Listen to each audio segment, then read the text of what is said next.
Live షోకి తిరిగి స్వాగతం. ఇక అతిథులను పరిచయం చేయడానికి ముందుగా ప్రజలకు కానీ అందరికీ ఒక విజ్ఞప్తి ఏమిటంటే, ప్రచారం ముగిసినందున ఎవరు రాజకీయ పార్టీలకు అనుకూలంగా కానీ వ్యతిరేకంగా కానీ మాట్లాడొద్దని, అక్కడ ఆయా ప్రాంతాల్లో దేశవ్యాప్తంగా ఎన్నికలు జరుగుతున్న తీరుతెన్నులు, మద్యం ప్రభావం, డబ్బు ప్రభావం, పోలీసు వ్యవస్థ నిష్పక్షపాతంగా వ్యవహరిస్తోందా లేదా, ఎక్కడైనా ఎలాంటి ఇబ్బందులు వస్తున్నాయా, లేదా నిజాయితీ పరులైన వాళ్ళకి ఎక్కడైనా ఇబ్బందులు వస్తున్నాయా అధికారులకి, ఇలాంటి వాటి మాత్రం మీ అభిప్రాయాలు చెప్పవచ్చు.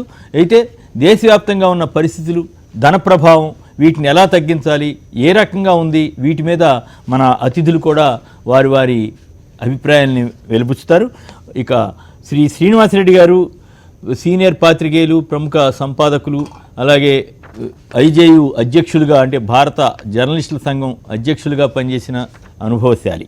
శ్రీ వివి రావు గారు ఓటర్లకు సంబంధించి వివిధ అవగాహన కార్యక్రమాలు నిర్వహిస్తూ నిఘా వేదికను నిర్వహిస్తున్నటువంటి ప్రముఖులు. శ్రీ కెఎస్ రావు గారు ఏపీ విద్యావంతుల వేదిక అధ్యక్షులు. ఇక ఈ ఆంధ్రప్రదేశ్లో ఇప్పటివరకు దాదాపు 118 కోట్ల రూపాయల నగదు, 24 కోట్ల రూపాయల విలువైన మద్యం, 33 కోట్ల రూపాయలైన విలువైన నగలను కూడా స్వాధీనం చేసుకున్నారంట.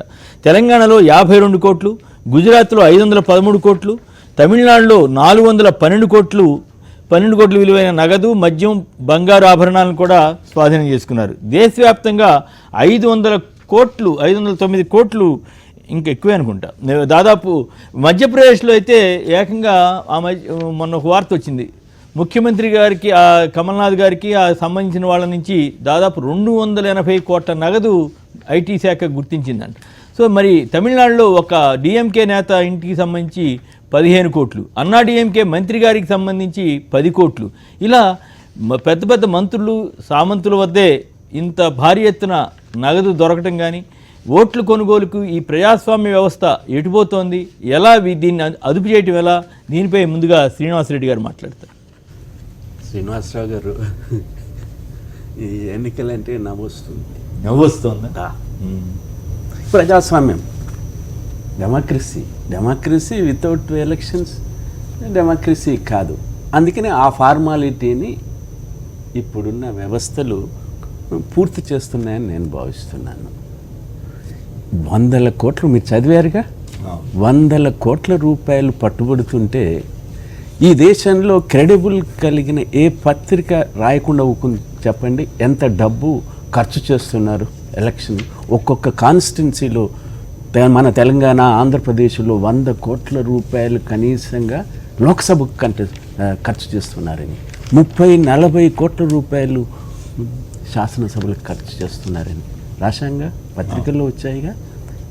ఏమిటి ఈ వ్యవస్థ అట్లా అని చెప్పి మనం అందుకనే నేను ఏమంటున్నాను, నిరుత్సాహపడకూడదు కదా. అయినా కూడా ఓటర్లు తమ ఓట్లు వాళ్ళు వేదలుచుకున్నట్టుకే వేస్తున్నారు కదా. డబ్బు తీసుకున్నా కూడా వాళ్ళ తీసుకోవద్దని చెప్పాలి మీలాంటి వాళ్ళని. కానీ మన చెప్పటం కాదు, జడ్జిమెంట్ మారిపోతుంది.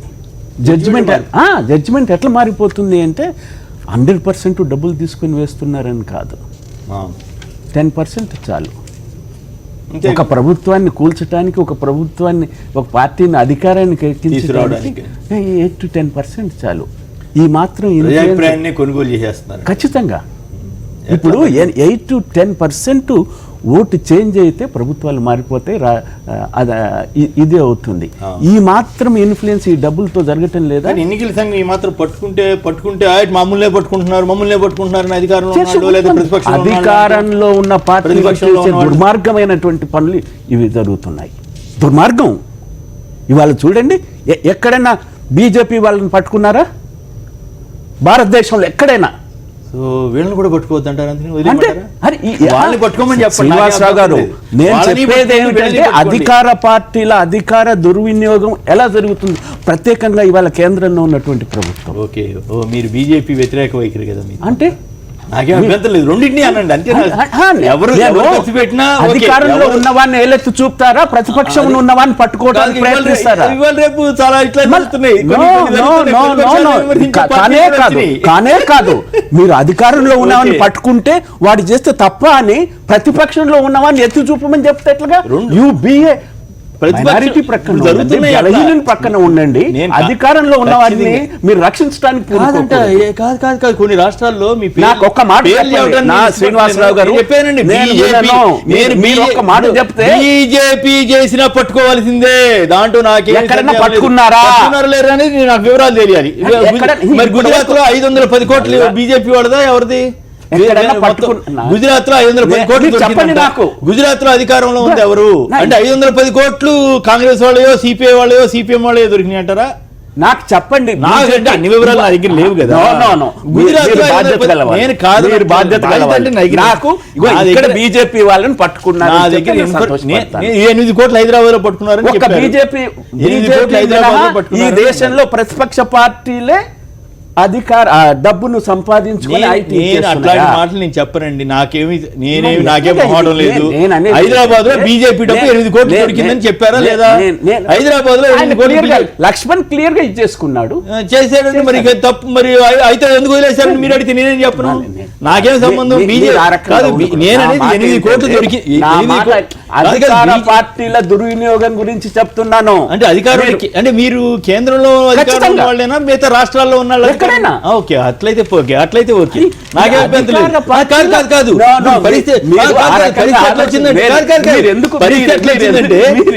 కొన్ని రాష్ట్రాల్లో పోలీసు వాళ్ళు ఎట్లా చేసినా పర్వాలేదు, మాకు కావాల్సిన వాళ్ళు పెట్టుకుంటామంటే మీరు మీలాంటి వాళ్ళు సమర్థించకూడదు. అది నా పాయింట్. నేను కూడా సమర్థిస్తున్నాను. అందుకని మీరు ఏం చేస్తున్నారంటే బీజేపీ నేననేది బీజేపీ ఎండగట్టండి, నాకేం అభ్యంతరం లేదు. బీజేపీ 8 కోట్లు దొరికిందన్నారండి ఇక్కడ హైదరాబాద్. నేను చదివాను వార్త, మీరు అడిగారు కాబట్టి. గుజరాత్ లో 518 కోట్లు దొరికిందండి. నాకు చెప్పండి, దాంట్లో బీజేపీ నాకేం తెలుసుకోవాలి. మీరు సంపాదకులే కదా, మీరు చెప్పండి. మీరు ప్రజాపక్షం పేపర్ నడుపుతున్నారు కదా, మీరు చెప్పండి. లేదని చెప్తున్నాను నేను. ఒక్కరు బీజేపీ ఒక్కరు గుజరాత్ చెప్పండి. నాకు గుజరాత్ లో తెలియకుండా నన్ను ఆర్గ్యుమెంట్ చేస్తారు. నాకు మీరు చెప్తే గుజరాత్ లో ఎవరు దొరికినా నాకేం అయితే నాకు డౌట్ వచ్చి అడుగుతున్నా. కాంగ్రెస్ చెప్పిన మొత్తం అంతా అని రైట్, బీజేపీ డబ్బు పట్టుకోమని చెప్పండి, కానీ మీరు దీన్ని సమర్థించకూడదు కదా. మీరు ఈ డబ్బు అంటే ప్రతిపక్షాలు మీరు ఇష్టం అదే ప్రతిపక్షం అనండి, రాష్ట్రాల అధికారంలో ఉన్నాడు ఖర్చు పెట్టాలని చెప్పినట్టుగా ఉంది మీరు చెప్పేది. నేను చెప్పానా ఆర్గ్యుమెంట్ మీరు ఇద్దరిని పార్టీలని చెప్తున్నాను. Right, okay. రాజకీయ పార్టీలు 100 కోట్లు ఖర్చు చేస్తున్నాయి, అధికార పార్టీలు ఎక్కువ చేస్తున్నాయి. మీరు ఎందుకు గుర్తించడం లేదు? గుర్తించడం ఖచ్చితంగా గుర్తిస్తాను, నాకేం అభ్యంతరం?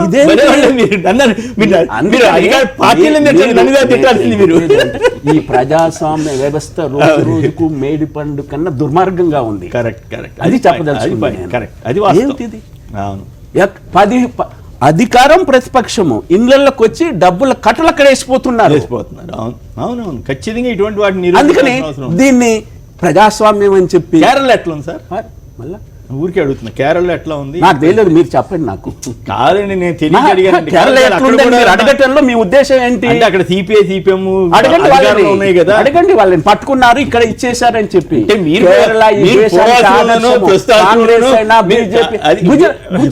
గుజరాత్ ఎన్నికల పరిస్థితి చూడండి. గుజరాత్ లో ఇంత అట్టహాసాలు ఎక్కడ కనిపిస్తాయో? గుజరాత్ కనపడ చూడండి ఒకసారి వెళ్ళి. ఎన్నికలు అనే వాతావరణం కనిపించదు. ఇంతటి దుర్మార్గంగా ఈ సౌత్ ఉన్నంత దుర్మార్గంగా మొత్తం సౌత్ కాదండి, మెజారిటీ గుజరాత్ లోనే 518 కోట్లు దొరికినాయి కదా.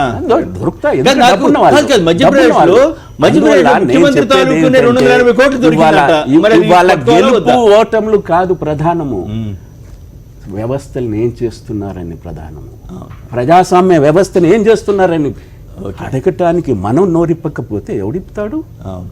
ఇవాళ నీకు ప్రజల మద్దతు ఉండాలా, లేకపోతే ప్రజలను మోసం చేసే శక్తి అన్న ఉండాలా? ఓకే, ఈ ప్రజాస్వామ్యంలో ప్రజల మద్దతు ప్రజలను మోసం చేసే రెండు కలిసి ఉంటే షూర్ ఎన్నిక షూర్. ఓకే, ప్రజల మద్దతు ఉన్నా కూడా మీకు మద్దతు వచ్చే ప్రజల్ని అవతల వాళ్ళు కొనుగోలు చేస్తున్నారు. అందుకే చెప్తున్నాను. అందుకని ఇవాళ జరుగుతున్న పరిణామాలు ఈ దేశాన్ని ప్రజాస్వామ్యం గురించి ఆలోచించే వాళ్ళకు తీవ్రమైన ఆందోళన కలుగుతుంది. ఇవాళ ఎవడు గెలుస్తాడు, ఎవడు ఓడిపోతాడు, వేరే విషయం. అది నేను చెప్తాను. రైట్, రావు గారు మీరేమంటారు? ఎట్లెట్లా ఉన్నాయి, ఏం పరిస్థితులు?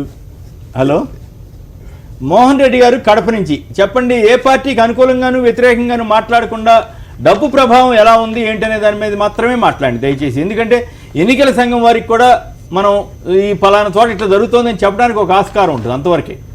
Okay okay sir. Right sir ముందుగా ఇప్పుడు అధికార పార్టీలు వచ్చేసి డబ్బు మద్యము విచ్చలవిడిగా ఖర్చు పెడుతున్నారు ప్రజలకి. అవును అవును, అదేం ప్రజలేమో కావాలని ప్రజలు కూడా అడగట్లేదు, కానీ అది ఒక ప్రలోభానికి గురి చేసి అడుగుతున్నారండి, వెంటబడి అడుగుతున్నారు, కొన్ని చోట్ల అడుగుతున్నారు, కొందరు అడుగుతున్నమాట వాస్తవం, అది కూడా కాదని కొన్ని ఆ ఓట్ బ్యాంక్ మనం ఏ విధంగా చేసుకోవాలనే ఉద్దేశం తప్పితే ప్రజలకు మేము ఇది చేసాము మాకు ఈ విధంగా ఓటు వేయండి నాయకుడు ఎవడు కూడా లేడు. లేదంటే మాకు కావాల్సిన ఆఫీసర్లను పెట్టుకుంటాం, వాళ్ళని బదిలీ చేస్తే ఊరుకోవద్దు ఊరుకోం అని చెప్పే పరిస్థితికి ప్రభుత్వాలు వెళ్తా ఉన్నాయి. ఎవరైతే మనకు అధికార పార్టీకి ఎవడైతే ఏ అధికారి అయితే కొమ్ముగాస్తాడో వాడిని మాత్రమే అతన్ని మాత్రమే నియమించుకొని ఏ విధంగా మనం రిగ్గింగ్ చేసుకోవాలా, ఏ విధంగా మనం వాళ్ళని ట్రాన్స్ఫర్ చేస్తే పెద్ద ఈసీ ఇట్లా చేస్తా అట్లా చేస్తా అని విమర్శలు. రైట్, వాళ్ళు తప్పు చేస్తుంటే ఖచ్చితంగా ఎదుర్కోవాల్సిన అటువంటి వాటిని కూడా శ్రీనివాసరెడ్డి గారు లాంటి వాళ్ళు ఖండించాలని నాకు అభిప్రాయం. జమ్మల మడుగులో కూడా సేమ్ అదే పరిస్థితి ఇప్పుడు ఉంది సార్. ఓకే రైట్, జమ్మల మడుగులో కూడా అట్లాగే ఉంది. వాళ్ళు ఏదైనా చేసేదానికి ఉన్నాడు ఆదినారాయణ. అట్లా కాదు, ఇప్పుడు గెట్ ఎస్పీ వచ్చాడు అంటున్నారు కదా. కాదు కాదు కాదు కాదు కాదు కాదు కాదు మీరు అట్లా వ్యక్తుల గురించి ప్రస్తావించొద్దు. కాదు కాదు, నా పాయింట్ ఏంటంటే ఇప్పుడు గెట్ ఎస్పీ వచ్చారు అభిషేక్ మహంతి గారా ఇప్పుడు వచ్చింది. అవునండి, ఆయన చాలా స్ట్రాంగ్ మ్యాన్, అందుకే అప్పుడు ట్రాన్స్ఫర్ చేశారన్నారు కదా. ఇప్పుడు మళ్ళీ ఆయన వేశారు కదా. ఇప్పుడు నిష్పక్షపాతంగా చేయమని అడగండి. ఎక్కడైనా సరే మనం ఎవరైనా సరే ఎవరికి అనుకూలంగా చేయొద్దు, ఎవరికి వ్యతిరేకంగా చేయొద్దు సార్. ఇప్పుడు అక్కడ వచ్చేసి మనకు ప్రజలు అనే వాళ్ళు ఎవరికి నచ్చినట్టు వాళ్ళు ఫెసిలిటీస్ కల్పించమని చెప్పండి. అవును, మీ మీడియా మన మీడియా తరఫున. అవును, అంతేగాని అక్కడ భయభ్రాంతులకు బాగా గురి చేస్తున్నారు సార్. అలాంటి పరిస్థితి ఎవరంతటి వాళ్ళు పోయి ఓటేసుకొని వెళ్ళిపోయేటట్టు మనకు ఒక కల్పిస్తే బాగుంటుందని మా ఒపీనియన్. అవును కరెక్టే. మీరు పలానా మీకు గనక ధైర్యం ఉంటే ఏ ఊళ్ళలో అట్లా జరుగుతుందో ఎస్పీ గారి దృష్టికి ఆ సివిజిల్ యాప్ అనేది ఒకటి వచ్చింది కదా, ఆ యాప్ వాటి దృష్టికి వాళ్ళకి అటువంటి రావు గారు బాగా చెప్తారు. ఆ వివరాలు వాళ్ళకి తెలియజేయడానికి ప్రయత్నం చేయండి. మేము అలాంటివి చేస్తాం సార్ 100%. మోహన్ రెడ్డి గారు మాట్లాడండి. సివిజిల్ యాప్ అనేది మీరు ఇలా వాడుకోవచ్చండి. ఇది ఖచ్చితంగా మీరు ఈరోజు ఇన్ఫర్మేషన్ టెక్నాలజీ వాడకం అనేది ఎన్నికల్లో పెరిగిన మూలాన మీకు ఒక మంచి అవకాశం ఉంది. సివిజిల్ అనేటువంటి యాప్ మీరు డౌన్లోడ్ చేసుకుంటే అందులో గూగుల్ మ్యాపింగ్ కూడా జరుగుతుంది. మీరు ఎక్కడి నుండి అయితే ఆ ఫోటో తీస్తారో మీ ఐడెంటిటీ అక్కడ ఎవరికి కూడా అధికారులకు తెలియదు. మీరు ఖచ్చితంగా ఆ ఫోటోను పంపిన 100 నిమిషాల లోపల అక్కడ ఉన్నటువంటి అధికారులందరికీ ఆ సమాచారం వెళ్తుంది. 100 నిమిషాల లోపల వాళ్ళు వచ్చి ఆ ప్రాంతంలో రీసెర్చ్ చేసి ఆ తర్వాత 100 మినిట్స్ వాళ్ళకి టైం ఉంటుంది. లేదు సార్, గంట 40 మాక్సిమం లిమిట్. అంటే మీరు అక్కడ తనిఖీ చేసిన తర్వాత రిపోర్ట్ కూడా ఇవ్వాలి వాళ్ళు. అంటే ఇట్స్ వెరీ షార్ట్ పీరియడ్. అంటే ఒకప్పటిలాగా ఇవాళ ఇన్ఫర్మేషన్ ఇస్తే రోజుల తరబడి లేకుండా ఒకటి. రెండో విషయం ఏంటంటే అక్కడ గూగుల్ మ్యాపింగ్ కూడా జరుగుతుంది కాబట్టి ఖచ్చితంగా మీకు ఆధారాలు ఉంటాయి. పంపినటువంటి వ్యక్తి కూడా ఆయన కొన్ని ఫోటోలు పెట్టేటువంటి అవకాశం ఉంది, ఒక గొప్ప అవకాశం. సో మనము ప్రతిసారి వీళ్ళ వ్యవస్థలు చెడిపోతున్నాయని వీళ్ళందరినీ తిట్టుకుంటూ ఉంటే కాకుండా ఒక ఓటర్ కూడా ఒక కామన్ మ్యాన్ కూడా దీన్ని పట్టించడానికి కావాల్సినటువంటి ఒక అవకాశము ఈ టెక్నాలజీ ఇచ్చింది. కానీ దాన్ని మనం సద్వినియోగం చేయాలనేటువంటి ఒక ఆలోచనతో నేను మోహన్ రెడ్డి గారికి ఏం చెప్తున్నానంటే ఈ రోజు అంతా కూడా ఈ రోజు రేపు ఈ రోజు రాత్రి అంతా కూడా మద్యం పంచుతారు, డబ్బులు పంచుతారు. అట్లీస్ట్ మీరు దాన్ని వాళ్ళకి పంపడం ద్వారా అంటే ఈ ఫోటోలు పంపడం ద్వారా ఒక నిఘా ఉంది అనేటువంటి అక్కడ స్టాటిక్ పార్టీలు ఉంటాయి. నాకు అర్థం కాలేదు. ఈసారి మద్యం డబ్బు అయితే సరే ఓకే అనుకుంటుంటాం ఏది రోజు. ఈసారి కొత్త ట్రెండ్ బంగారు నగలు పెద్ద ఎత్తున దొరికినాయి, పొరపాటున దొరికినాయా? లేదు, డబ్బు బంగారు నగలు కూడా ఈ అభ్యర్థులు వాడుతున్నారా? వాడుతున్నారు సార్. ఎట్లా? ఏంటంటే డబ్బు ఒకటే కాదు, వివిధ రూపాలలో ప్రజలకి చేరవేస్తున్నారు. ఇప్పుడు మీరు చూడండి, ఈ కాలనీలో ఒక మిడిల్ మ్యాన్ ఉన్నాడు. అంటే ఆయన ఒక 1000 ఓట్లు 500 ఓట్లు వేయించగలిగేటువంటి వ్యక్తి ఉన్నాడు అనుకోండి. ఆయనకు ఒక సైకిల్ మోటార్ కొనిచ్చే పద్ధతులు ఉన్నాయి ఆయనకి. ఇప్పుడు ఆయనకి ఒక లేడీస్ ఉన్నారు, ఒక బలంగా డ్వాక్రా మహిళల గ్రూప్ ఉందనుకోండి, వాళ్ళకి ఒక బంగారు నగ ఇవ్వడం, అంటే వాళ్ళ ఓట్లు నెంబర్ ఆఫ్ సంఖ్యను బట్టి ఆమె కూడా ఒకటి ఇవ్వాలి కదా. మరి ఓటర్ లాగా 3,000 2,000 ఇస్తే ఆమె ఒప్పుకోదు కదా. నేను కష్టపడుతున్నాను మరి నాకేంటి అన్న ఒక. గుంటూరు జిల్లాలో ఒక నియోజకవర్గంలో మొన్న ఎవరో చెప్తున్నారు స్లిప్పులు పంచుతున్నారంట. దాంట్లో మంగళగిరినా ఏసీలు రిఫ్రిజిరేటర్ అంటే ఏసీలు అంటే ముగ్గురుంటే 30,000 ఇచ్చేసి ఏసీ కొనుక్కోండి స్లిప్ చీటీలో రాసి పెడతారండి. వాళ్ళు వెళ్ళి అక్కడ మొబిలైజ్ చేస్తారా వాళ్ళు? బ్రహ్మాండంగా అదే ఏండి. ఈ రోజు ఒక కాన్స్టిట్యుయెన్సీలో 50 కోట్లు 100 కోట్లు ఎలా ఖర్చు అవుతాయండి? ఇప్పుడు ఒక ఓటర్ కి యావరేజ్ గా 3,000 5,000 కూడా పలికిన ప్రాంతాలు ఉన్నాయి. నేను ప్రాంతం పేరు చెప్పను. ఆ ప్రాంతాలలో పేరు చెప్పొచ్చు, పర్వాలేదు, అనుకూలంగానే వ్యతిరేకంగా ప్రచారం చేయండి. నేనంటే కొన్ని కాన్స్టిట్యుయెన్సీలలో ఇప్పుడు 3,000 5,000 వరకు కూడా పంచిన 5,000 రూపాయలు 10,000 అంట. ఇప్పుడు నేను 15,000 ఇవ్వండి. ఈ రోజు 15,000 మీకు మా కాలనీలో నేను ఉండేది ఎన్ని చెబితే మాకు కూడా అంతే ఉండని మిగతా వాళ్ళు కూడా అడుగుతారు. నేను ఒక ఉదాహరణ చెప్తాను శ్రీనివాస్ గారు, మీకు ఉదాహరణ చెప్తాను. మా కాలనీలో మా వాచ్మెన్లు అంటే పార్కులలో పనిచేసే వాళ్ళు, ఇళ్లలో పనిచేసే వాచ్మెన్లు ఎవరు లేరండి. 2 రోజులు అయింది, అంత వెళ్ళిపోయారు. ఏంట్రో బాబు మీరు వెళ్తున్నారు అని అంటే మా ఇంట్లో కుర్రోని కూడా తీసుకుని వెళ్ళారు. ఏంటంటే మనిషికి 3 నుంచి 5,000 మీరు నెలంతా కష్టపడితే మీరు ఇవ్వండి డబ్బులు మాకు 2 రోజుల్లో వస్తాయి సార్ అని చెప్పి దారి కట్టి వెళ్ళిపోయారు. అంటే పేదరికాన్ని వాళ్ళు అంటే ఈ రోజు ఎన్నికలు అనేటి ఒక బిజినెస్ గా మారిన పరిస్థితి. ఈ రోజు వాళ్ళు ఎన్నికల సమయంలో ఇది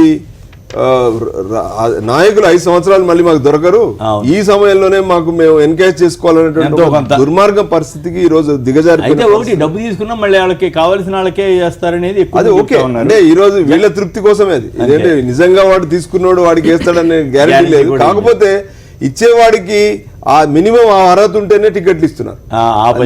లేకపోతే ఇప్పుడు మామూలుగా సామాన్యుడికి మంచి పని చేసేవాడు, మంచి పేరుంది, వాడికి బ్యాక్గ్రౌండ్. ఇప్పుడు మీరు ఇప్పుడే చెప్పారు ధర్మభిక్షం అనే వెనకట ఒక విషయం చెప్పారు. ఆ ధర్మభిక్షం ఉండే వ్యక్తులు ఎక్కడున్నారు? ఇక్కడ ఆయన స్వచ్ఛందంగా పనిచేశాడు. ఆయన వ్యక్తిత్వం మీద చనిపోయే వరకు కూడా ఆయన ఇంట్లో ఏమీ లేని పరిస్థితుల్లో చనిపోయాడు. ఆయన కంటిన్యూస్ గా 5 సార్లు 4 సార్లు ఎంపీగా ఉన్నాడు.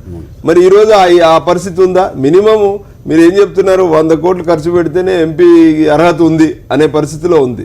సో డెఫినెట్ గా జనార్దన్ గారు హైదరాబాద్ నుంచి. జనార్దన్ గారు నమస్కారం చెప్పండి. తెలుగు రాష్ట్రాల పరిస్థితి కానీ దేశవ్యాప్తంగా ఉన్న పరిస్థితి కానీ. నేను కూడా మీ అందరికి నమస్కారం చేస్తున్నా. నమస్కారం. నేను గవర్నమెంట్ జాబ్ రిటైర్డ్ అయినా ఇప్పటిదాకా ఇన్ని కోట్ల రూపాయలు పడుతున్నారు కదా సార్, దాని గురించి మీరు ఎక్కడికి వెళ్ళి వస్తున్నాయి, ఎవరు పంపిస్తున్నాయని చెప్తారు. దొరుకుతున్నాయని చెప్తారు సార్, మళ్ళీ ఎవరు పంపిస్తున్నారు దాన్ని అది కావాలి నిజంగా. ఇది ఆయన కూడా మాట్లాడి చెప్పండి. నేనేమంటున్నట్టే దొరుకుతున్నాయని అంటున్నారు కానీ ఎవరు పంపిస్తున్నారు, ఎక్కడికి వెళ్ళి వస్తున్నాయి, ఏ పార్టీ పంపిస్తున్నారు దాన్ని ఫుల్గా చెప్పాలి సార్. మళ్ళీ ఎట్లా ఇంతకన్నా దొరుకుతున్నాయి. సో అట్లా ఉందంటారు పరిస్థితి. రైట్. సత్యవర్ధన్ గారు మరొకరు హైదరాబాద్. సత్యవర్ధన్ గారు నమస్కారం, మాట్లాడండి. నమస్తే అందరికి. అది గుడ్ మార్నింగ్. నమస్కారం. ఇప్పుడు మనము ఓటర్లను ఫాల్ట్ చేసుడు తప్పండి. మీరు చూడండి, ఇవాళ నేను ఒకరికి ఓట్ వేస్తాను, రేపు కనుక వేరే పార్టీ గెలిస్తే ఈ క్యాండిడేట్ ఓడిపోయిన దానికి షిఫ్టింగ్ టు అనదర్ పార్టీ కదా, డబ్బులు తీసుకుని మరీ వెళ్తున్నాడు కోర్టులు. 100%. ఇప్పుడు వేసిన క్యాండిడేట్ హానెస్ట్ క్యాండిడేట్ నేను పైసలు తీసుకోకుండా ఇస్తేనే ఆయన 100 crores డెవలప్మెంట్ అని షిఫ్ట్ అవుతాడు. ఇప్పుడు ఒక నార్మల్ ఓటర్ మీరు ఎందుకు? అందుకనే కరప్షన్ ఎక్కడైతే స్టార్ట్ అవుతుందో అక్కడ ఎమర్జెన్సీయో డ్రాకోనియన్ లాస్ తీసుకురావాలి. కానీ మీరు ఇండివిజువల్ గా ఒక లక్ష అంటే ఇంకో ప్రాబ్లం ఉంది. లాస్ట్ ఎట్లా తీసుకొచ్చినా అమలు చేసే వాళ్ళు ప్రభుత్వంలో ఉన్న వాళ్ళు కొమ్మక్కైపోతే ఏం చేయగలుగుతాం? కష్టమైపోద్ది కదా. ఆ పరిస్థితి ముందు వ్యవస్థలని కరప్ట్ అయిందే పార్టీ సిస్టమ్. పార్టీలను మీరు ఆపలేకుంటే ఊకే మద్యం పంపుతున్నారు, మీకు పైసలు పంచుతున్నారు అనేది becomes meaning less. Right. Okay. Right. KCR ఎట్లా జరుగుతోంది ఏం కదా ఈ మద్యం వ్యవహారం దేశవ్యాప్తంగా కానీ 2 తెలుగు రాష్ట్రాల్లో కానీ ఈ పరిస్థితుల మీద మీ కామెంట్? వ్యవస్థలని కేవలం కేంద్రంలో ఉన్న వాళ్ళే మేనేజ్ చేస్తున్నారా? రాష్ట్రాల్లో ఉన్న వాళ్ళు మేనేజ్ చేయట్లేదా? ఏం కదా? ఏసీ ట్రాన్స్ఫర్ చేస్తే ఎందుకు అంత ఆందోళన చెందుతున్నారు? ఆందోళన చెందాల్సిన పరిస్థితులు ఎందుకు వస్తున్నాయి? 1998 ఎన్నికల్లో ప్రమోద్ మహాజన్ బీజేపీకి పోల్ మేనేజ్మెంట్ అని ఒక కాన్సెప్ట్ ఏర్పడింది. అది రాజస్థాన్లో సక్సెస్ అయినాక వాళ్ళు మిగతా రాష్ట్రాల్లో కూడా అమలు చేశారు. అదే సమయంలో 1999లో ఏపీ ఎలక్షన్లో చంద్రబాబు నాయుడు గారు pole management, political management, media management, cost management మొత్తం మీద అసలు ఆయన ఒక Indian institute of management start చేశాడు. ఇప్పుడు ఆంధ్రప్రదేశ్, తెలంగాణ, వాస్తవానికి మొన్న తెలంగాణ జరిగిన అసెంబ్లీ ఎన్నికలకు ముందు 2014లో 2 తెలుగు రాష్ట్రాల్లో జరిగిన ఎన్నికలు తీసుకుంటే ఆంధ్రప్రదేశ్లో ఎక్కువ డబ్బులు ఖర్చు అయినాయి, తెలంగాణలో చాలా తక్కువ డబ్బులు ఖర్చు అయినాయి. కానీ మొన్న డిసెంబర్లో జరిగిన తెలంగాణ అసెంబ్లీ ఎన్నికలు ఈ మధ్య కాలంలో జరిగిన ఎన్నికల్లో అత్యంత ఖరీదైన ఎన్నికలు. ఇందాక అంటున్నారు 10,000, 5,000, 15,000 అని. కొడంగల్లో కొన్ని కుటుంబాల్లో 4-5 ఓట్లు ఉంటే 4-5 లక్షలు ఇచ్చారు. లక్షల అంటే నంద్యాల నేరుగా జరిగినట్టుంది, అన్ని చోట్ల అందుకే చెప్తారు కొన్ని కుటుంబాల్లో అన్నారు. నంద్యాల ఎన్నికల్లో ఒక పైలట్ ప్రాజెక్ట్ చేశారంట. నంద్యాల ఎన్నికల్లో జరిగింది ఏంటంటే, నంద్యాల ఉప ఎన్నికల్లో జరిగింది ఏంటంటే, ప్రభుత్వ లబ్ధిదారులకి ప్రభుత్వ ధనాన్నే రకరకాల రూపాల్లో అందించి ఎస్సీలకి ఎస్సీ కార్పొరేషన్ చైర్మన్ పంపించి, బీసీల దగ్గరికి బీసీ మంత్రులను పంపించి, కులవారి కాస్ట్ మేనేజ్మెంట్ జరిగి విపరీతమైన డబ్బులు పోసి 5,000, 10,000, 15,000 కూడా ఇచ్చి ఎన్నికలు చేశారు. వీటన్నిటికంటే దుర్మార్గం పోలీసులతో కూడా ఓట్లు వేయించారంట, అది ఆరోపణ వచ్చినప్పుడు. 1991 నంద్యాల లోక్సభ ఉప ఎన్నికల్లో పివి నరసింహారావు గారు పోటీ చేశారు. ఆ రోజు వర్షం పడి పెద్దగా ఓటర్లు పోలింగ్కి వెళ్ళలేదు. అందరూ అనుకున్నారు పోలింగ్ శాతం తగ్గిద్ది, ఎలా ఉంటుంది అనుకున్నారు. తీరా లెక్కింపు రోజు బాక్సులు ఓపెన్ చేస్తే ఆయన 4 లక్షల మెజార్టీతో గెలిచాడు. మరి ఎవరు ఓట్లు వేశారంటే పోలీసులు వేశారు. అంతేనా?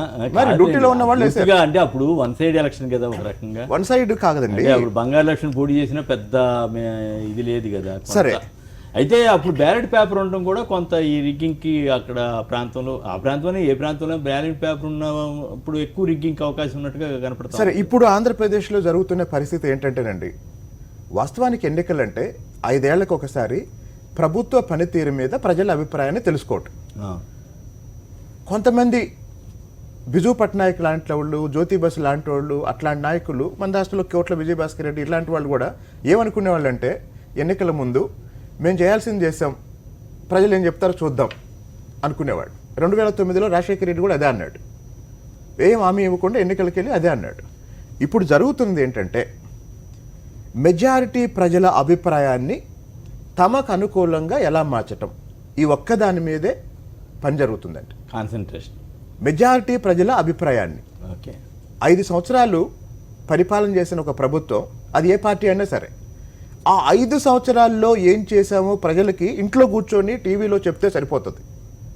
మామూలుగా అయితే సరిపోతుంది. అంటే అట్లా కాదు కదా, ప్రచారానికి టైం ఉంది, అవసరం లేదు. అంటే జనం దగ్గరికి వెళ్ళి ఇంకా ఆ సంప్రదాయాలు మారలేదు. అంటే జనం దగ్గరికి వెళ్ళాలంటే మీరు నిన్నటిదాకా జనంలో లేరా? ఉన్నా కూడా ప్రచారానికి అవకాశం ఉంది కదా. అయితే ఇప్పుడు జరుగుతున్నది ఏంటంటే 100% నెగిటివ్ ప్రచారం. నేనేం చేశానో చెప్పట్లేదు, వాడికి మాత్రం వేయొద్దు. అవును, అది సరే. ప్రచార తీరుతెన్నుల మీద ఇకపోతే డబ్బులకు సంబంధించి ఆంధ్రప్రదేశ్లో ఇప్పుడు ఎన్నికలంటే వేల కోట్లంటే అందరూ ఎవరిని విమర్శిస్తున్నారు? పార్టీలను విమర్శిస్తున్నారు, నాయకులను విమర్శిస్తున్నారు. నేను అడిగే ప్రశ్న ఏంటంటే, ప్రజల అవినీతికి అలవాటు పడకపోతే పార్టీలు ఈ స్థాయిలో డబ్బులు ఎందుకు ఖర్చు పెడతాయి? ఈరోజు అభ్యర్థులు ఆస్తులు అమ్ముకొని ఎందుకు రోడ్డును పడుతున్నారు? అంటే పార్టీలు ప్రజలకి అన్ని రకాల తాయిలాలు అలవాటు చేశాయి. ఒక స్లో పాయిజన్ లాగా ఈరోజు పౌర సమాజమే, ఇందాక ఎవరో కాలర్ అంటున్నాడు డబ్బులు ఇస్తున్నారండి అని. ఇవ్వటం కాదండి, ఇవ్వని అభ్యర్థుల్ని అసలు ఆ ఏరియాలకు రానివ్వటం లేదు, దగ్గరికి కూడా రానివ్వట్లేదా? అవును, నువ్వు డబ్బులు లేనప్పుడు ఎందుకు? డబ్బు లేకుండా ఎందుకయ్యా అంటున్నారు. ఇంకోటండి, సాధారణంగా ముఖ్యమైన పార్టీలకి, అధికార పార్టీకి ప్రతిపక్షానికి సొంత ఓట్ బ్యాంక్ ఉంటుంది. ఇంతకు ముందు డబ్బులు ఇచ్చేవాళ్ళు ఎవరికి ఇచ్చేవాళ్ళు అంటే, ఎవరైతే న్యూట్రల్గా ఉన్నారో వాళ్ళకి డబ్బులు ఇచ్చేవాళ్ళు. ఈ రోజు సొంత ఓటు బ్యాంక్ కూడా డబ్బులు ఇవ్వకపోతే అయిన పరిస్థితి. సొంత ఓటు బ్యాంక్ కూడా డబ్బులు ఇవ్వలేని పరిస్థితి. అంటే ఈ ఎన్నికలు, ఈ అవినీతికి పార్టీలు, రాజకీయ నాయకులు ఎంత కారణమో పౌర సమాజం కూడా అదే కారణం. ఈ పాపంలో ప్రజల బాధ్యత ఉంది. మీడియా అన్నిటికన్నా దుర్మార్గమైన పాత్ర పోషిస్తుంది. ఓకే, మీడియా చేయాల్సిన పని ఏంటి? ఈ ప్రభుత్వ పనితీరు పట్ల ప్రజల అభిప్రాయం ఏంటి? కానీ ఈ నెల రోజుల్లో ఆంధ్రప్రదేశ్లో అధికార పార్టీ నాయకులు చేసిన ప్రచారం కన్నా అధికార పార్టీ కోసం మీడియా చేసిన ప్రచారం ఎక్కువ. ఓకే. అధికార పార్టీ ఇప్పుడు అధికార పార్టీ నాయకుడిగా ముఖ్యమంత్రి ప్రజల్లోకి వెళ్ళి ఆయన ఓట్లు అడుగుతాడు, ఆయన చెప్తుంటాడు. ఆయన కొన్ని సందర్భాల్లో అబద్ధాలు చెప్పొచ్చు, ప్రతిపక్షానికి వ్యతిరేకంగా కాస్త గట్టిగా తిట్టొచ్చు, ఆయన రాజకీయ నాయకుడు. కానీ మీడియా ఆయన కన్నా 10 రెట్లు ఎక్కువ వర్క్ చేస్తుంది. పైగా కొన్ని ఛానల్స్ ఏం చేస్తున్నాయి అంటే వాళ్ళల్లో వాళ్ళకి పోటీ వల్ల అదొకటి ఉందా, ఆ ఛానల్ కన్నా మేము ఎక్కువ సపోర్ట్ చేస్తున్నాం రూలింగ్ పార్టీకి అని రాజభక్తిని నిరూపించుకోవటం కోసం. ఓకే, అసలు మొన్న ఒక ఛానల్లో వచ్చిందండి, ఇది రాజకీయ అంశమైనా వినండి, వైఎస్ఆర్సీపీని బీజేపీలో విలీనం చేస్తున్నారండి. అది ప్రచారం, వాళ్ళు ప్రకటన చేశారు. అంటే ఇక అంతకన్నా దుర్మార్గం, అంతకన్నా దిగజారుడు వీళ్ళే రాసేసారా, మీడియా వాళ్ళు రాశారా? దాని మీద ఒక షో అండి, దాని మీద మహా న్యూస్ లో ఒక షో చేస్తారా? ఓకే, అంటే మీడియా రెఫరీ పాత్ర పోషించాలి, media should not be a player. కాబట్టి ఈరోజు ఆంధ్రప్రదేశ్ ఎన్నికలు ఇందాక చెప్తున్నారు, మంగళగిరి నియోజకవర్గంలో, మాకు మంగళగిరే కాదండి చాలా నియోజకవర్గాల్లో స్లిప్లు ఇవ్వటం అనేది కొత్త పద్ధతి ఏం కాదు. ఇప్పుడు చాలా గ్రామాల్లో కూడా ఈ ఎలక్షన్ సీజన్లో చాలా మందికి బ్రేక్ఫాస్ట్ ఏంటంటే ఎవడో ఒకడు లోకల్ లీడర్ స్లిప్ ఇస్తాడు, ఆ టీ స్టాల్ దగ్గరకో హోటల్ దగ్గరికి వెళ్తే బ్రేక్ఫాస్ట్ పెడతారు. కాబట్టి ఇప్పుడు జరుగుతున్నది ఏంటంటే 2004 విజయవాడ ఎన్నికలు ఆంధ్రప్రదేశ్లో ఇప్పటి వరకు ఖరీదైన ఎన్నికలు. ఆ తర్వాత జరిగిన నంద్యాల ఎన్నికలు దాన్ని కూడా బీట్ చేశాయి. ఈరోజు ఆంధ్రప్రదేశ్లో అధికార పార్టీ ప్రతిపక్షం, అంటే అధికార పార్టీ 100,000 కోట్లు ఖర్చు పెట్టడం వల్ల ప్రతిపక్షానికి ఇప్పుడు అవకాశం లేదు, వేరే అవకాశం లేదు. అందుకే ఈరోజు ఇవి ప్రజాభిప్రాయాన్ని వ్యక్తం చేస్తున్న ఓట్లు కాదు, ఎలక్షన్ కాదండి. ఇప్పుడు ఎవరు ఎక్కువ ఖర్చు పెడుతున్నారు అయితే ఇంతకన్నా మ్యానిపులేషన్ ఎక్కువ జరిగిన 2004 ఎన్నికలు చూసాం, 2009 ఎన్నికలు చూసాం, అలాగనే కేరళలో బీజేపీ మొన్న ఎంత చేసిందో చూసాం. ఇవన్నీ తర్వాత ఏంటంటే వాస్తవానికి స్వేచ్ఛగా ఎన్నికలు జరిగితే ఈరోజు కేంద్రంలో ఉన్న పార్టీ, రాష్ట్రంలో అధికారం ఉన్న పార్టీలు, 2 తెలుగు రాష్ట్రాల్లో అధికారం ఉన్న పార్టీలకి డిపాజిట్లు కూడా రావాలి. మరి అది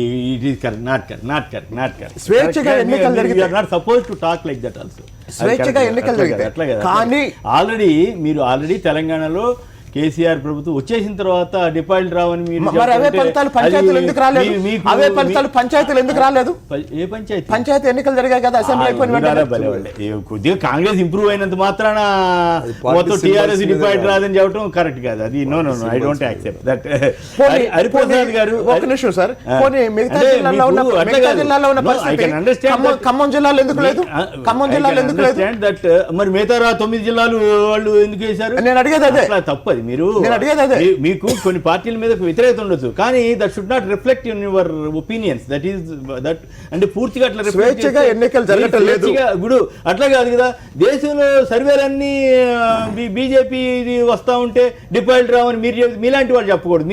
మేము మామూలుగా రాజకీయ పార్టీ వాళ్ళు చెప్తే వీ కెన్ అండర్స్టాండ్, లేదు వేరే ఎవరైనా చెప్తే అర్థం. మీరు న్యూట్రల్ పర్సన్గా ఉన్నప్పుడు ఇంత స్థాయిలో రావని చెప్పండి, కానీ అసలు డిపాజిట్ రావని చెప్పడం కరెక్ట్ కాదు. అది హరిప్రసాద్ గారు కమలాపురం నుంచి. హరిప్రసాద్ గారు నమస్కారం, మాట్లాడండి. డబ్బు ప్రభావం ముందుగా అక్కడ ఉన్న పెద్దలందరికీ నమస్కారం. మాట్లాడండి. అదే సార్, ఎక్కువ ఇక్కడ ఎన్నికల కోడ్ అనేది ఉల్లంఘించడం గానీ, లేకుంటే డబ్బులు పంపిణీ గానీ అలా ఆపడం జరిగితే ఎన్నికలు సజావుగా జరుగుతాయని మేము అనుకుంటున్నాం. అవును, ఎక్కడెక్కడ జరుగుతున్నాయి? మీ దృష్టికి ఏమైనా వచ్చినాయా కడప జిల్లాలో? మా దృష్టికి చాలా వచ్చాయి సార్. ఏమంటే ఇప్పుడు చెప్తే మళ్ళా ఇబ్బంది కదా, ఇక్కడైతే ఎక్కువ సార్. మీరు ఇబ్బంది పడేటట్టయితే వద్దు, ఎందుకంటే ముందు మీ రక్షణ మాకు ముఖ్యం, మీ భద్రత మాకు ముఖ్యం. అయినప్పటికీ కూడా మీరు గట్టి ఎస్పీ వచ్చారంటున్నారు కాబట్టి వారి దృష్టికి ఏమైనా తీసుకెళ్ళగలిగితే తీసుకెళ్ళండి. పలానా రకంగా జరుగుతున్నాయని చెప్తే వారు వెంటనే స్పందించే అవకాశం ఉంటుంది. కాబట్టి అయితే యాప్ వాడుకోమని చెప్పండి. ఇప్పుడు మీరు సివిజిల్ అనేటువంటి యాప్ డౌన్లోడ్ చేసుకోండి. మీ ఐడెంటిటీ ఏమి కూడా వాళ్ళు డిస్క్లోజ్ చేయరు. మీరు అక్కడ ఆ ప్రాంతంలో దూరంలో వాళ్ళు చేసే వాళ్ళకు కనపడకుండా ఒక దూరం నుంచి వెళ్ళి మీరు కెమెరాని జూమ్ చేసి ఆ వీడియో కానీ లేదా ఒక ఫోటో కానీ తీసి ఇమ్మీడియట్గా మీరు పంపిస్తే ఆటోమేటిక్గా అక్కడికి సిబ్బంది వస్తుందండి. కంపల్సరీ వాళ్ళు జవాబుదారీ కాబట్టి సిబ్బంది కంపల్సరీ వస్తారు. మీరు ఆ ప్రయత్నం చేయండి, చాలా వరకు మీకు లాభం. చాలా ప్రలోభాలు కూడా జరుగుతున్నాయి సార్. అదే ఈసారి మంచి ప్రభుత్వం రావాలని మేము కోరుకుంటున్నాం సార్. ఖచ్చితంగా అండి, మీరు ఇన్వాల్వ్మెంట్ అయ్యి కొన్ని ప్రాంతాల్లో మీ ఛాయశక్తుల మీ వరకు మీరు పనిచేస్తే డెఫినెట్ గా. వెంకట్ గారు హైదరాబాద్ నుంచి. వెంకట్ గారు నమస్కారం, మాట్లాడండి. వెంకట్ గారు సార్, గుడ్ మార్నింగ్ సార్. నమస్కారం, మాట్లాడండి. సార్ ఈ రోజు చాలా హెల్దీ టాపిక్ తీసుకున్నందుకు మీకు కంగ్రాట్స్, ధన్యవాదాలు. మొదట సార్, ఇంకా వేరే టాపిక్ తీసుకుంటే గొడవలు అయిపోతుంది, ఇబ్బంది అయిపోతుంది. ఇప్పుడు ఎలక్షన్లలో అవినీతి, కరప్షన్ ఇవన్నిటి గురించి మాట్లాడే ముందు 2001 సిద్దిపేట బై ఎలక్షన్ ని చర్చించకుంటే ఆ చర్చకు పరిపూర్ణత ఉండదు. అది అక్కడి నుంచి మొదలు సార్ అసలు ఈ అరాచకత్వం అనేది. ఇక 2 సార్ అక్కడే కాదు, అంతకుముందు అత్తిలి బై ఎలక్షన్ ఒకటి జరిగింది, అప్పుడు అది స్టార్టింగ్ బాగా డబ్బు ఖర్చు పెట్టారని. ఇక రెండోసారి ఇప్పుడు 70 ఏళ్ల తర్వాత కూడా ఇంకా పొలిటికల్ పార్టీలని నిందించుకుంటూ కూర్చున్నామా? మరి మన సోయం సార్, ఓటర్లుగా మనకు కూడా కొన్ని ఉండాలి కదా, ఈ అవగాహన. ఇదాన్ని రాజకీయ నాయకులు ఎక్కడి నుంచి వచ్చి సార్, మనలో నుంచే వచ్చారు కదా. మనకి ఇప్పటికి కూడా ఓటేసే సోయి, కాళోజీ నారాయణరావు గారు అంటారు ఒక చోట, ఇప్పుడు ఇప్పటికి కూడా ఓటేసే సోయి లేకుంటే ఎట్లా సార్? ఇక రావు గారు మహా టీవీ గురించి చెప్పారు కాబట్టి చిన్న న్యూస్ సార్. నిన్ననే ఆ న్యూస్ లో, ఆ ఛానల్లో ఇద్దరు ఉంటారు. ఒక ఆయన పక్క రూమ్ లో ఉంటాడు, ఈయన ఆయన అడుగుతుంటాడు. ఇప్పుడు జగన్ పవన్ కళ్యాణ్ తిడితే కాపులను అందరినీ తిట్టినట్టే కదా వంశీ అంటాడు. ఆయన అవునని ఆయన అంటాడు. ఇది ఎక్కడి ఛానల్ సార్? ఇది వికృతమైన మనకెందుకు వాళ్ళ బాధ వాళ్ళు పడతారు. అది ఎల్లో మీడియా అనాలా, కమ్మ మీడియా అనాలా, కామెడీ మీడియా అనాలా? అంటే ఇక్కడ పాయింట్ ఏంటంటే వాళ్ళ ఎజెండా దానికి మనం ఏం చేస్తాం, తప్పే వాళ్ళ. అయితే పాయింట్ ఏంటంటే వాళ్ళు మా ఎజెండా ఇదని చెప్పి చేస్తే తప్పు లేదు, అలా కాకుండా మెల్లగా ఎక్కించాలనే ఒక తాపత్రయంలో అట్లాంటివి చేస్తుంటారు. ప్రజలు ఇప్పుడు ఉన్న పరిస్థితుల్లో అర్థం చేసుకోలేని పరిస్థితి ఉందంటారా శ్రీనివాస్ గారు? ప్రజలు కొన్ని అర్థం చేసుకోలేరు. ఇంతకుముందు మిత్రుడు చెప్పాడే, డబ్బు ఇచ్చినవాడు ఇప్పుడు చట్టం కూడా చేసింది. కాదు ఈయన ఎక్కిస్తున్నారు, అబద్ధాలని మీడియానే ప్రచారం చేస్తుందని ఏంటంటే వాస్తవాలు ఉన్నాయి, వాస్తవాలు లేకపోలేదు. అయితే ఇక్కడ జరగాల్సింది నేను చెప్పదలుచుకున్నది ఏమిటంటే, ఇంత బాహటంగా ఎన్నికల చట్టాలను ఉల్లంఘించే పరిస్థితులు అందరికీ, ఎన్నికల కమిషన్ పోయి అడిగినా ప్రైవేట్గా కూర్చుంటే అంగీకరిస్తారు. జరుగుతున్నప్పుడు మార్పులు రావాలి. ఆ మార్పులు కొన్ని సుప్రీంకోర్టు డైరెక్షన్స్తో వచ్చినాయి, ఆ మార్పులు కొన్ని ఎలక్షన్ కమిషన్ సిఫారసులతో వచ్చినాయి. కానీ అసలు మార్పు ఉదాహరణకు చూడండి, వాళ్ళ ఎన్నికల సుప్రీంకోర్టు ఆదేశాల మేరకే ఎన్నికల కమిషన్ ఏంటి, క్యాండిడేట్స్ ఆస్తిపాస్తులు ఏమిటి, నేర చరిత్ర ఏమైనా ఉన్నదా అడిగారు. అది తప్పనిసరిగా అఫిడవిట్ ఇవ్వమన్నారు. అఫిడవిట్ ఇచ్చిన తర్వాత ఎన్నికల కమిషన్ దేని కొరకు ఇది అంటే అతని బాగోగులు మంచి చెడు తెలుసుకోవటానికి. ఈ అఫిడవిట్లో తప్పు రాస్తే, మిస్గైడ్ చేస్తే ఏం పనిష్మెంట్ ఉంది? ఎన్నికల కమిషన్ రాసింది, గవర్నమెంట్కి రాసింది, తప్పుడు సమాచారం ఇస్తే డిస్క్వాలిఫై చేయండి ఎన్నికైతే, లేకపోతే తప్పుడు సమాచారం ఇచ్చిన అభ్యర్థికి ఇప్పుడు అది మనము ముందు ఎక్సెప్షన్ కొరకు కొట్లాడొద్దు. అది ఇవాళ ఎన్నికల కమిషన్ రాసింది. ఏమని రాసింది? ఇట్లా తప్పుడు ఇచ్చిన వాళ్ళని డిస్క్వాలిఫై, ఎన్నిక కాకుండా ఉన్నవాడికి ఇప్పుడు అకౌంట్స్ ఇవ్వకపోతే డిస్క్వాలిఫై 6 సంవత్సరాలు అట్లా చేయాలని రాశారు. ఒప్పేసుకునే గవర్నమెంట్ ఎందుకు ఒప్పుకోలే? ఎవరంటే ఒక ఎమ్మెల్యేని డిస్క్వాలిఫై చేశారండి, కళ్యాణ దుర్గం ఎమ్మెల్యేని. అంటే కోర్టులకు ఎక్కాలా? నేను కోర్టులకు ఎక్కాలా? నీకు ఎన్నికల కమిషన్ ఇంత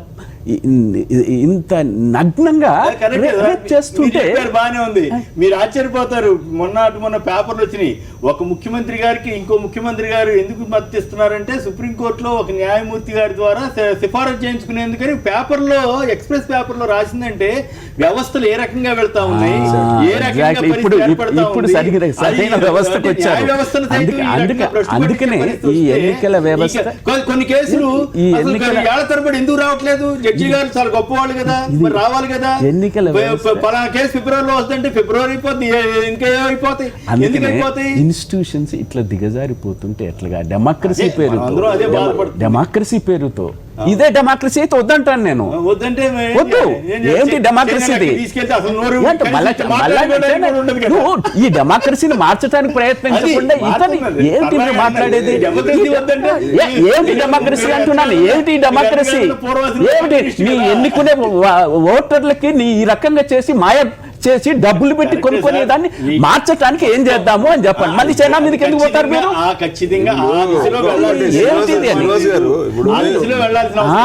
అది చెప్పండి, అది ప్రజలకు చెప్పండి. అయితే ఉన్నంతలో ప్రజాస్వామ్యం ఏమి ప్రజాస్వామ్యం అంటున్నా?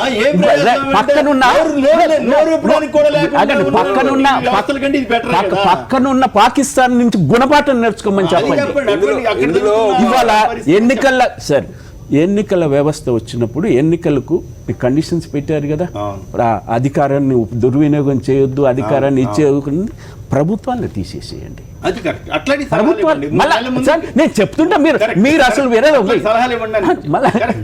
సో అందువల్ల మీరు ప్రభుత్వాలను తీసేయండి, జ్యుడిషియరీని పెట్టండి, లేకపోతే ఇతర రకాలుగా చేస్తే ఎందుకు ఇంత పెద్ద ప్రజాస్వామ్యం, ఇంత నీచమైన ప్రజాస్వామ్యం ఎందుకు మనం బతకాలా? ఎందుకు కొనసాగించాలి? ఏంటిది? 5 పరిపాలించే వాళ్ళు నువ్వు డబ్బులతో కొనుక్కొని మాయ మాటలు చెప్పి అబద్ధాలు చెప్పి దుర్వినియోగం చేసే ప్రజాస్వామ్యం ఇంతకన్నా ప్రజాస్వామ్యం. అందుకని దానికి రావాలా? కిషోర్ గారు హైదరాబాద్ నుంచి. కిషోర్ గారు నమస్కారం, మాట్లాడండి. నమస్తే అండి కేఎస్ఆర్ గారు. నమస్కారం, మాట్లాడండి. ఇప్పుడు ఈ ఎలక్షనింగ్ ఏదైతే జరుగుతుందో దాంట్లో 3 ఫ్యాక్టర్స్ ఉంటాయండి. ఫస్ట్ ఒకటి పోలీస్ వ్యవస్థ ఒకటి. అవును. ఆ పోలింగ్ స్టేషన్ లో ఉన్న స్టాఫ్, అక్కడ ఎవరైతే పోలింగ్ బూత్లలో ఉంటారో స్టాఫ్. అవును. అఫ్ కోర్స్ ఇంకా గవర్నమెంట్ అయితే గవర్నమెంట్ ఉంటుంది. ముందు శ్రీనివాస రెడ్డి గారు చెప్పినట్టు మినిమం 3 months ముందన్నా గవర్నమెంట్ తీసేయాలండి. లేకపోతే ఇవన్నీ మనం చర్చించుకునే చర్చలు అది కొద్ది వరకు 10-15% ఇంపాక్ట్ అవుతాయి. కానీ కరప్షన్ విషయం తీసుకుందాం. ఓటర్కి ఏంటంటే ఓటరు అనే రావు గారు అన్నట్టు డిమాండ్ చేస్తున్నారు. ఏంది అతను 22,000 ఇచ్చినాడు, మీరు ఎంత ఇస్తారు అనే బార్గెనింగ్ జరుగుతుంది. దాంట్లో నా దృష్టిలో అది కూడా తప్పులేదండి. ఎందుకంటే వాళ్ళు చిన్న పనికి పోయినా కానీ, ఎంఆర్ఓ ఆఫీస్ పోయినా కానీ, పోలీస్ స్టేషన్ పోయినా కానీ డబ్బులు డిమాండ్ చేస్తున్నారు. అటువంటిప్పుడు మనం ఎందుకు డిమాండ్ చేద్దాం? గవర్నమెంట్ లో ఉన్న వాళ్ళు లక్షలు మైండ్ లో ఉంది. వీళ్ళేమి సొంత డబ్బు ఏమి వీయడం లేదు. ఆ డబ్బులు మనం తీసుకుంటే తప్పేమి లేదన్నారు. అంటే లేదంటే జీతాలు తీసుకునే ఒక ఉద్యోగి కానీ, లేదంటే గవర్నమెంట్ నడిపే ఒక రాజకీయవేత్త కానీ అన్ని లక్షలు తినేటప్పుడు ఒక పేద మనిషికి అతనికి ఏముందండి, దొరికే 2-3 వేలే అప్పుడే ఇస్తారు వీళ్ళు. అట్లాంటి వాటిని మనం సమర్థించాలం కదా. అట్లాంటి కాదు, దాన్ని సమర్థించకూడదు, దీన్ని సమర్థించకూడదు కదా. సమర్థించడం లేదండి. అక్కడ గ్రౌండ్ రియాలిటీస్ మనం డిస్కస్ చేయాలి. కరెక్ట్. ఎందుకంటే ఒక ఓటర్ పోయి ఒక ఓటు వేయాలంటే 100 ఫ్యాక్టర్స్ పనిచేస్తాయండి. డబ్బు ఫ్యాక్టరు, కులం ఫ్యాక్టరు, అక్కడ ఉన్న గవర్నమెంట్ ఉన్న అతనికి జరిగిన ఎక్స్పీరియన్స్ ఫ్యాక్టర్, ఇటువంటి 100 ఫ్యాక్టర్స్ పనిచేస్తాయి. ఒక మామూలు చదువులేని లేదంటే కూలి అతను, ఒక రైతు ఒక ఓటు వేయాలంటే వీళ్ళు చేసిన ఈ అరాచకాలు ఏ గవర్నమెంట్ అయినా కానివ్వండి, అది గవర్నెన్స్ బాగుంటే మాత్రం అప్పుడు వస్తుంది. అది down to the marks level కి పర్కులేట్ కావాలి. అంతా చేసి అన్ని తప్పుడు పనులు చేసి. ఇంకోటి ఆంధ్రప్రదేశ్ లో ఏం జరుగుతుందంటే లూప్ లైన్స్ లో ఉన్నారు చాలా మంది ఆఫీసర్స్ ఉన్నారు, వాళ్ళకి ఎవరికి డ్యూటీ చేయడం లేదు. ఇంటెన్షన్ లూప్ లైన్ లో పెట్టిన వాళ్ళని వీళ్ళు మా దగ్గర స్టాఫ్ లేదు, అది లేదని అన్ని కాకమ్మ కథలు చెప్తున్నారు. కానీ లూప్ లైన్ లో ఉన్న ఆఫీసర్ ఇవ్వడం లేదు. అంటే ఇప్పుడు ప్రధానమైన ఆరోపణ ఏంటంటే వాళ్ళకి కావాల్సిన ఆఫీసర్లను వేసుకున్నారు అనేది. ఇప్పుడు ఎలక్షన్ కమిషన్ వాళ్ళు అధికార పార్టీకి అనుకూలంగా పనిచేస్తుంటే వాళ్ళు కంప్లైంట్ వెళ్తే, ఆధారతో సహా కంప్లైంట్ వెళ్తే ఈసీ చర్య తీసుకుంటే అదిగో ఈసీ అట్ట చర్య తీసుకుంటుందని అడిగే పరిస్థితికి ప్రభుత్వాలు వెళ్తా ఉన్నాయి. అది ప్రభుత్వాలకి ఆ పరిస్థితికి వెళ్తే ఇంకా సమాజాన్ని ఎవరు రక్షించాలి? ప్రభుత్వాలే ఆ రకంగా కావాల్సిన వాళ్ళని ఆఫీసర్లు పెట్టుకోవటం, ఎదుటి వాళ్ళని ఇబ్బంది పెట్టేలాగా ఆఫీసర్లు. నేను ఎక్కడ చూశాను, ఒక ఎమ్మెల్యే గారు తన ఇంట్లో మైక్ పెట్టుకుంటాడా అని చెప్పి కేసు పెడుతున్నారండి. ఆశ్చర్యం వేసింది నాకు. ఇంట్లో తన కార్యకర్తలకి పోలింగ్ మైక్ కూడా పెట్టుకోకూడదు. మైక్ ఆయన ఏదో లౌడ్ స్పీకర్ తోటి మాట్లాడుకున్నాడు. ఇంట్లో మాట్లాడుకుంటే పోలీసు ఆయన వెళ్ళి నువ్వు నాకు అడ్డం పడుతున్నావు అంటున్నాడు. ఇప్పుడు ఈ అంతా కూడా రావడానికి మూల కారణం ఏంటంటే 5 సంవత్సరాలు ఈ రాజ్యాంగం రచించింది ఓటర్ను ఉద్దేశించి రచించారు. దురదృష్టం ఏంటంటే ఓటరు 5 సంవత్సరాలకు ఏకమైనక సుల్తాన్ ఏమో మన ఎన్నికల కమిషన్. ఈ ఏకమైతే సుల్తానే మొత్తం అన్ని పనులు చేయాలి. 4 సంవత్సరాల 11 నెలలు మాత్రం ఓట్లు వేస్తున్నటువంటి ఓటర్లు నిద్రపోతున్నారు. అవును. అధికారంలో ఉన్నటువంటి పార్టీ వాళ్ళ మీదే మనం అందరం ఆధారపడుతున్నాం. మన రేషన్ కార్డు కావాలన్నా అధికార పార్టీ మన ఇంటికి తెచ్చియాలా. ఒక ప్రజల మధ్యలో ఒక సామాజిక స్పృహతో కూడినటువంటి చర్చలు పోయినాయి. ఇప్పుడు మొత్తం రాజకీయ పార్టీలు, అధికారం ఉన్న రాజకీయ పార్టీ ఎవరైనా గెలిచిన వారం రోజుల రూపంలో ఈ పార్టీని మారుతున్నాడు. మనం కూడా ఓటర్ గా మనం కూడా ఎవరి మీద ఆధారపడుతున్నాము? ఒక వ్యక్తుల మీద, కొద్ది మంది మీద ఆధారపడే వ్యవస్థ ఇలా రావడం మూలన అంటే ఓటర్ కి ఇలా చాలా బాధ్యత ఉంది.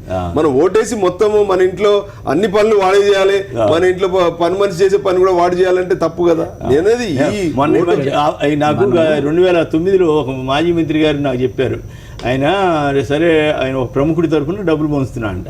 సరే ఇదే పెద్ద ఇల్లాగా ఉంది కదా, దీంట్లోకి వెళ్తే బాగుండదేమో, మరి మా హోటల్ ఉండదు, మర్యాద ఉండదేమో, కొంచెం ముందుకెళ్తే ఆ ఇంటి ఆయన వచ్చేయండి, నా ఇంటికి రాకుండా వెళ్తున్నామని అడిగారు. ఎక్కువ మంది కూడా అడుగుతారు, ఎక్కువ మంది కూడా అడుగుతారు. అంటే మీరు అనేది ఆర్థిక సంబంధం లేకుండా వ్యక్తులు ఈ రోజు పరిస్థితి అట్లా వచ్చింది, భావజాల దరిద్రం కూడా వచ్చేసింది. డబ్బుల పంపిణీకి సంబంధించి ఒక సంఘటన చెప్తాను. ఒక పార్టీకి సంబంధించిన వాళ్ళు ఒక వీధిలో డబ్బులు పంచుకుంటూ వెళ్తున్నారు. కొన్ని ఏళ్ల తర్వాత ఒక ఇల్లు వచ్చింది. ఆ ఇంట్లో భార్య భర్తలు ఇద్దరు ప్రభుత్వ ఉద్యోగులు. ఇది గవర్నమెంట్ ఎంప్లాయీస్ కదా అని పంచేవాళ్ళు ఆ ఇంట్లో వదిలేసి తర్వాత ఇంటికి వెళ్ళారు. ఆ ఇంట్లో నుంచి భర్త బయటకు వచ్చాడు, భర్త టీచర్. ఆయన బయటకు వచ్చి మాకెందుకు ఇవ్వట్లేదు అని అడిగాడు. అది వాళ్ళకి ఏం చెప్పాడంటే, మా ఓట్లు మాకు డబ్బులు ఇవ్వట్లేదు కాబట్టి మా ఓట్లు అవసరం లేదు కదా, వెళ్ళిపోండి అని అడిగాడు. అంటే బయటకు వచ్చి అంత పరిస్థితి డిమాండ్ చేశాడు.